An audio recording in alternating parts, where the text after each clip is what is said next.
Math का जो है आज से शुरुआत बताने जा रहे हैं।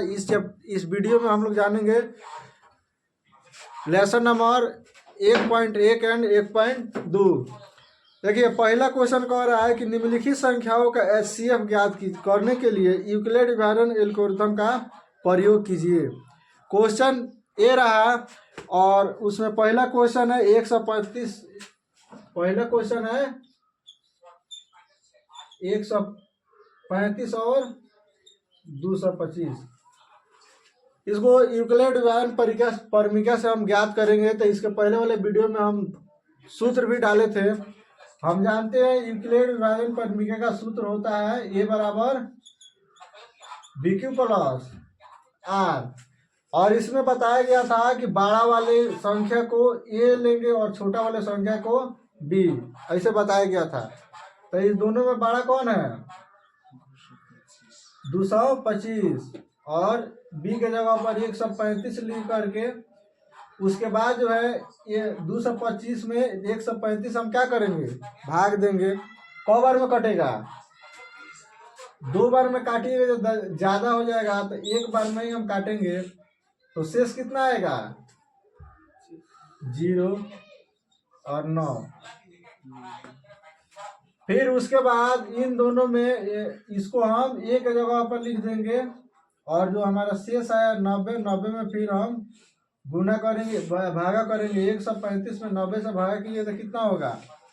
2 बार में करेंगे तो ज्यादा हो जाएगा, तो एक बार में ही हम काटेंगे।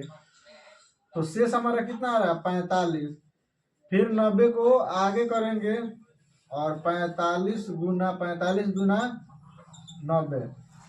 देखिए इसको हम कब तक काटेंगे? जब तक शेष 0 नहीं आएगा तब तक हम काटते जाएंगे। यहाँ पे शेष 0 आ गया तब हमारा क्या हो जाएगा? मौसा बराबर 45 हो गया।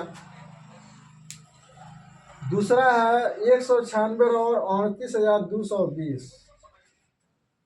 196 और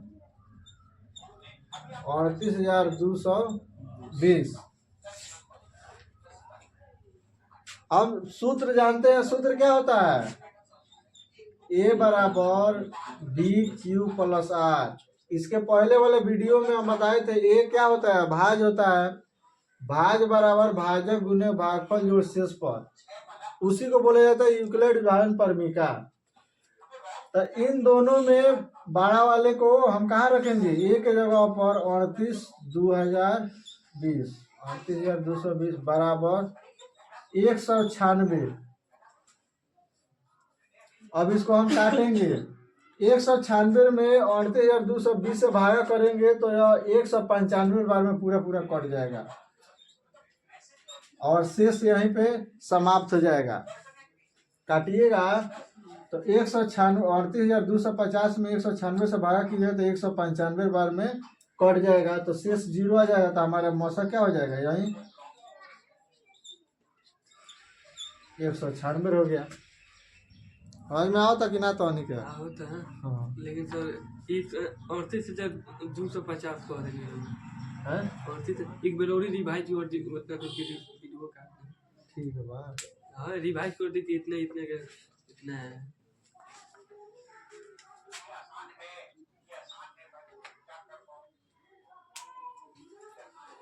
देखिए हमारा दूसरा क्वेश्चन रहा 196 और 29,220। तो 38,220 में जो है बड़ा वाले को ए मान लिए हैं और छोटा वाले को बी के जगह पर हम रख दिए हैं।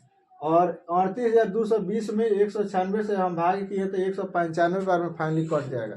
तो हमारा शेषफल आ गया 0। तो हमारा मौसा क्या हो जाएगा? 196। एक लास्ट क्वेश्चन है 867 और 225। तो ये जो क्वेश्चन है ये वो अपने से बना लीजिएगा। बाकी क्वेश्चन नंबर हम 2 पे चलते हैं। क्वेश्चन नंबर 2 कह रहा है कि दर्शाइए कोई भी धनात्मक विषम पूर्णांक 6q + 1, 6q + 3 या 6q + 5 के रूप का होता है। तो इसमें हमको सिद्ध करना है, दर्शाना है कि 6q + 1, 6q + 1, 6q + 3, 6q + 5। हम मान लिया माना जो धनात्मक विषम पूर्णांक ये है। तो आर का मान हम 0 से लेकर के 5 तक ही माने, माना आर बराबर 0 1 2 3 4 और 5। आर का मान 0 से, आर माने होता है शेषफल, रिमेनिंग मतलब शेषफल। 0 से 5 तक हम इसलिए मानेंगे कि अगर 6 में अगर कोई भी संख्या से हम भाग देंगे तो शेषफल हमेशा 0 आएगा, 1 आएगा, 2 आएगा, 3 आएगा या 4 आएगा। तो जब हम आर बराबर 0 लिए हैं तो ए बराबर बी क्यू, बी के जगह बी क्यू प्लस आर, तो ए बराबर बी क्यू मतलब कितना है 6 क्यू प्लस आर के जगह पर 0, तो ए बराबर यही 6 क्यू हो जाएगा, इक्वेशन नंबर 1। जब आर बराबर 1 तो ए बराबर 6 क्यू प्लस आर के जगह पर 1। जब आर बराबर 2 तो ए बराबर 6 क्यू प्लस 2। समीकरण हम मानते गए हैं।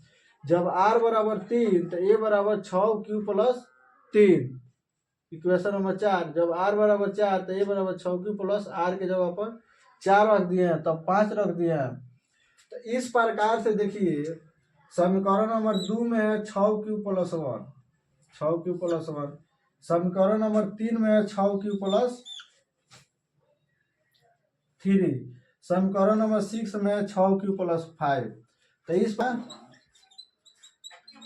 रूप होता है। बस हो गया।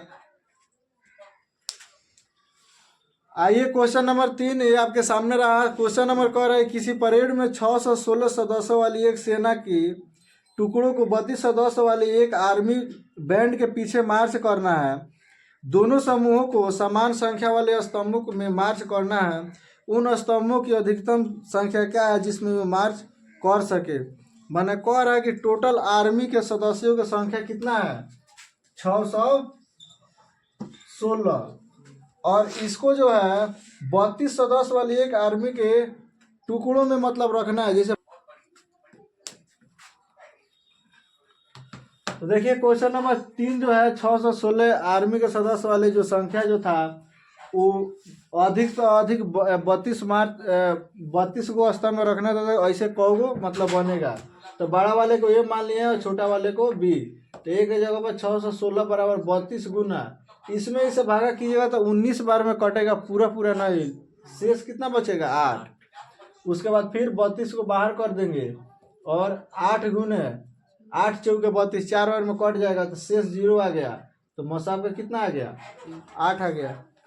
यानी ऐसे मार्चों की संख्या कितना होगा पूछ रहा है कि जिसमें मैं मार्च कर सके अधिक से अधिक कितना होगा। तो ऐसे 8 गो संख्या होगा जिसमें वो मार्च कर सकेंगे। पढ़ते हैं। कह रहा है क्वेश्चन नंबर 4 की यूक्लिड विभाजन परमिका का प्रयोग करके दर्शाइए कि किसी धनात्मक पूर्णांक का वर्ग किसी पूर्णांक m के लिए 3m या 3m प्लस 1 के रूप का होता है। तो देखिए 4 नंबर क्वेश्चन जो है उसमें यही है। माना कि धनात्मक पूर्णांक a और यहाँ पे r का मान कितना होगा 0 1 और 2, उससे अधिक नहीं होगा। तो देखिए जब हम r बराबर 0 मानेंगे तो a बराबर क्या हो जाएगा 3m। सूत्र में क्या होता है a बराबर बी क्यू प्लस आर होता है। ए बराबर बी क्यू प्लस आर, तो ए बराबर 3m। आर की जगह पर हम 0 रखेंगे तो फिर वही होगा। अब क्वेश्चन में कह रहे हैं वर्ग करने पर, तो लिखे बोथ साइड स्क्वायर मतलब दोनों तरफ स्क्वायर करने पर ए स्क्वायर बराबर 3m के स्क्वायर, ए स्क्वायर बराबर 3m गुना 3m या 3 तिहाई 9m स्क्वायर भी आप लिख सकते हैं 9m स्क्वायर। हम यहाँ पे 3m को क्या किए हैं कॉमन लिए, माना कि 3m बराबर 1, हम इसको 1 मान लिए हैं। तो 3m में 1 से गुना कीजिएगा तो क्या हो जाएगा 3m ही हो जाएगा। समीकरण नंबर हम 1 मान लिए हैं। फिर जब r बराबर 1 तो a बराबर 3m प्लस 1 हो जाएगा। बोथ साइड स्क्वायर दोनों तरफ वर्ग करने पर तो a प्लस बी का होल स्क्वायर कीजिएगा तो a स्क्वायर मतलब 3 तिहाई 9m स्क्वायर प्लस 1 का स्क्वायर 1 ही होगा प्लस 2ab, तो 3 दुना 6m हो जाएगा। a स्क्वायर बराबर 9m square plus 6m plus 1 हो गया है। और यहाँ पे हम कॉमन ले लिए हैं 9m स्क्वायर प्लस 6m में कॉमन ले लिए हैं तो 3m कॉमन होगा तो 3 तिहाई 9, 3m प्लस 2 हो जाएगा, प्लस में 1 अपना जगह पे है। तो 3m प्लस 1 माना कि 3m प्लस 2 बराबर क्या 1, तो 3m प्लस 1 बराबर मतलब 3m प्लस 2 को हम 1 मान लिए हैं तो 3m प्लस 1 यहीं पहुंच जाएगा, इसमें 1 से गुना कीजिएगा तो वहीं प्राप्त हो जाएगा। तो हमको सिद्ध क्या करना था, वहीं 3m और 3m प्लस 1, तो वहीं लिख दिए समीकरण नंबर 1 तथा 2 से 3m या 3m प्लस 1 पूर्णांक के रूप का होता है। लास्ट 5 नंबर क्वेश्चन है, तो वो आप लोग को दे रहे हैं बनाने के लिए, जो कि इस जिस प्रकार यह क्वेश्चन बना है सेम उसी प्रकार है। इसमें है वर्ग करना और उसमें है घन करना, तो जहाँ पे वर्ग आ रहा है वहाँ पे आप घन कर लीजिएगा सेम। आइए अब हम क्वेश्चन एक्सरसाइज 1.2 पे चलते हैं। क्वेश्चन नंबर 1 कह रहा है कि निम्नलिखित संख्याओं को अभाज्य गुणनखंडों के गुणनफल के रूप में व्यक्त करें। तो 140, तो हम ऐसे इसका गुणनखंड निकालेंगे 70, 35, उसके बाद 5 7 35, तो 2 को है 2 को और 5 1 है और 7 1 है, तो हमारे यही क्या हो जाएगा, ये आंसर हो जाएगा। गुणनखंड निकालेंगे और जो जितना आएगा उसका पावर हम जैसे 2 को है तो 2 का पावर 2 दे दिए हैं, 5 1 है तो 5 7, उसके बाद 156 है, इसका भी हम गुणनखंड निकाल करके 2 7 14 2 8 16, 2 3 6 2 9 18, उसके बाद 3 से 13 3 39, तो इसमें 2 को है, यही आंसर हो जाएगा। बाकी 2 क्वेश्चन 3 को है, तो आप लोग बना करके और आंसर बताइएगा कितना होगा। 3825 है और 4 नंबर क्वेश्चन क्या कह रहा है, 5 0 0 5 दिया है और 5 नंबर क्वेश्चन 7 4 2 और 9 दिया है। तो ये 3 क्वेश्चन जो है अपना से बना करके बताइएगा कितना आंसर होगा। ये क्वेश्चन नंबर 2 कह रहा है कि पूर्णांकों के निम्नलिखित युग्मों के एचसीएफ और एलसीएम ज्ञात करें तथा इनकी जांच कीजिए कि 2 संख्याओं का गुणनफल बराबर एचसीएफ गुना एलसीएम होता है। तो इस पे हम कल क्वेश्चन भी बताया है, आप लोगों को बेसिक जो बताया है, अगर नहीं समझ में तो वहाँ पे जाकर देख सकते हैं। एलसीएम ज्ञात करना है, तो आइए हम एचसीएफ और एलसीएम ज्ञात करते हैं। 26 और 91, 13 दूना 26 और 13 तिया 91, तो 3 दूना 6, 13 6 6 3 18 78, यानी एलसीएम आप ज्ञात कीजिएगा तो 78 आ रहा है और एचसीएफ इसी का एचसीएफ निकालिएगा तो हो जाएगा 13।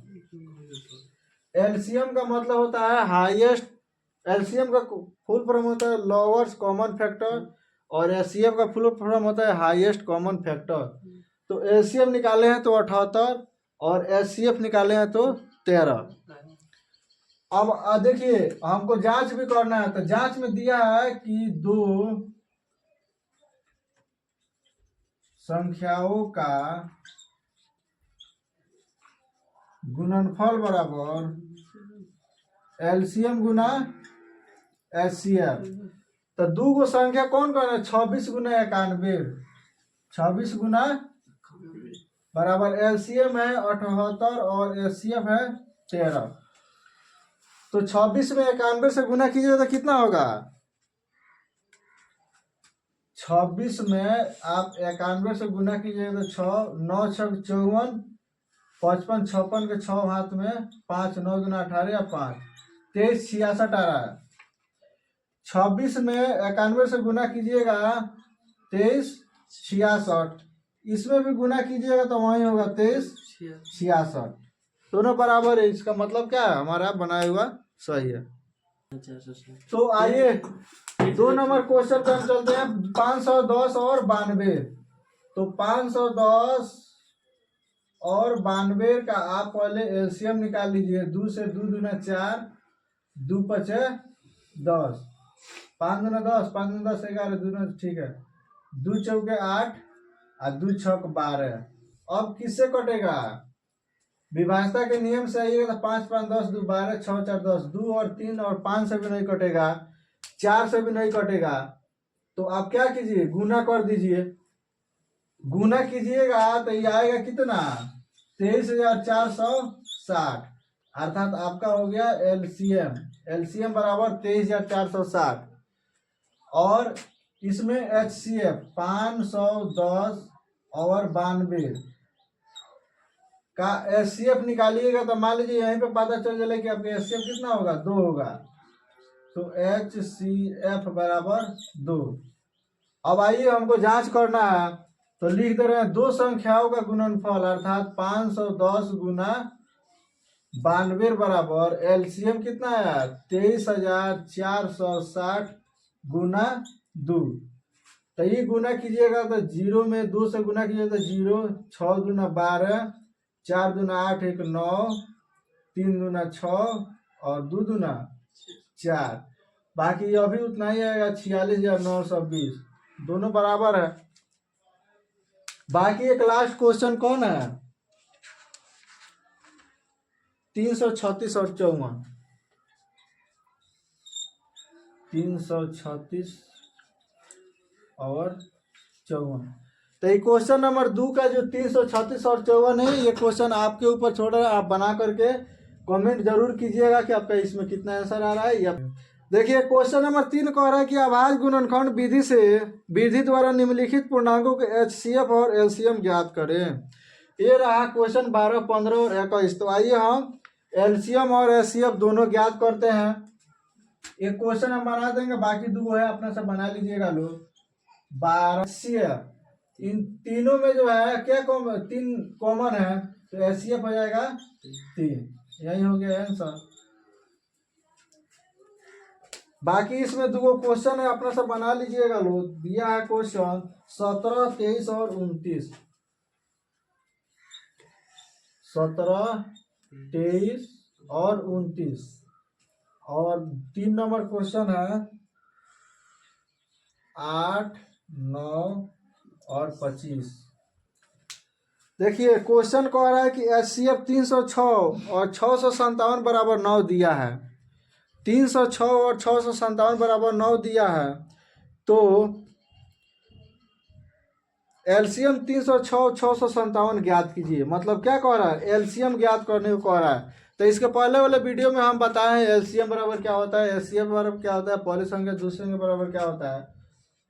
LCM पूछ रहा है, तो LCM बराबर होता है पहली संख्या गुना दूसरी संख्या बटा HCF। तो हमारा पहली संख्या है 306, पहली संख्या कितना है 306 और दूसरी संख्या है 657,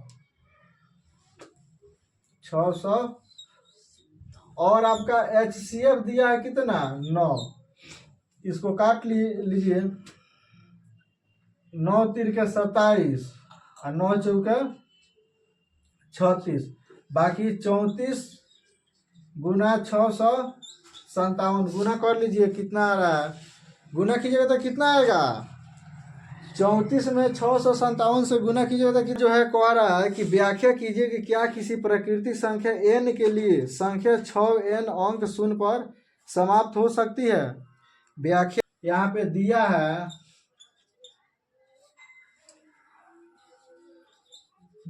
क्या 6n और यह कह रहा है कि बताइए शून्य पर समाप्त होगा कि नहीं होगा। तो यहाँ पे जो भी संख्या देगा उसका हम गुणनखंड करेंगे। 6 दिया। क्वेश्चन नंबर 5 आपका कह रहा है कि जांच कीजिए, मतलब जांच करना। क्वेश्चन नंबर 5 जो है प्रूफ करना था, बना दिया है।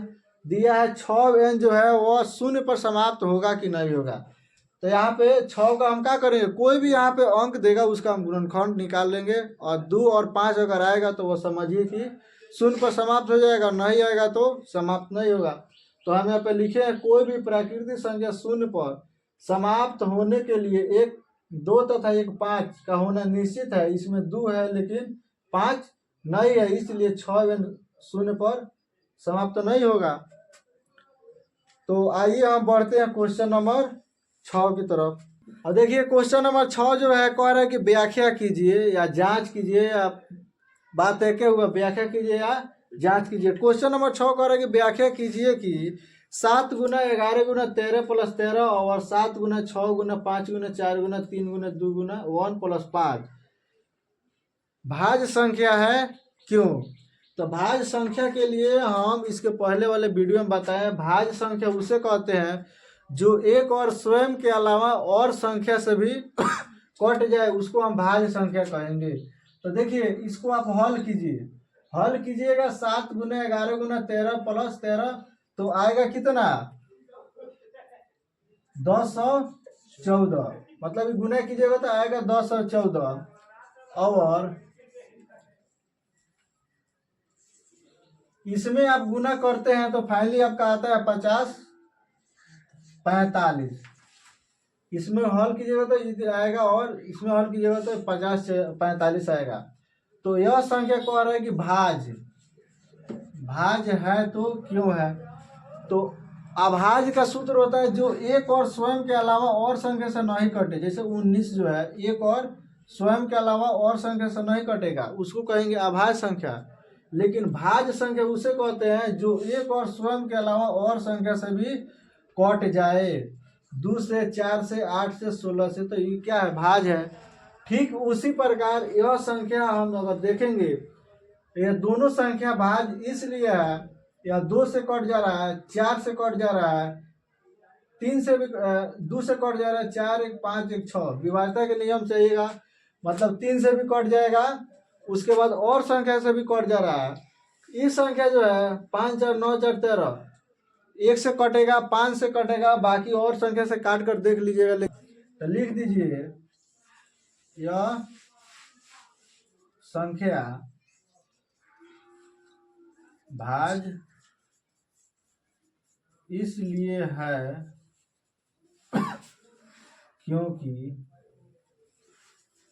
यह एक और स्वयं के अलावा बाकी और संख्या से भी है।